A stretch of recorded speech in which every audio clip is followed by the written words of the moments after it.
Hi guys!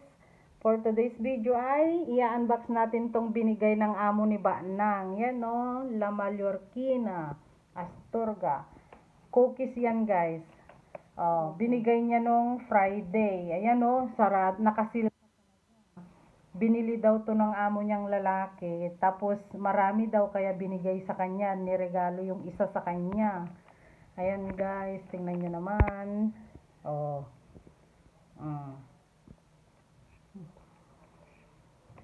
Bubuksan ni Banang tapos titikman namin kung masarap ba. Mantecadas de Astorga.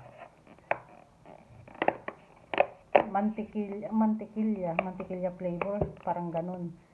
Sige Banang, sige hilahin mo pa. Doon din sa kapila. Ayan o, ang cute ng box niya guys. Si Banang yung nagbubukas kasi syempre siyang mag-unboxing kasi binigay ng amo niya sa kanya. Ay, wow! Ang dami oh, ang cute. Wow, may ano pa to guys, oh, may plastic pa. Sige pa Banang, anuhin mo. Tikman natin.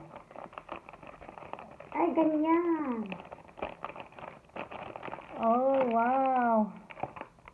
12 pieces guys, oh, tingnan ninyo. Ganyan oh, yung laman niya. Parang cake na maliliit. Buksan mo at tikman natin. Wow.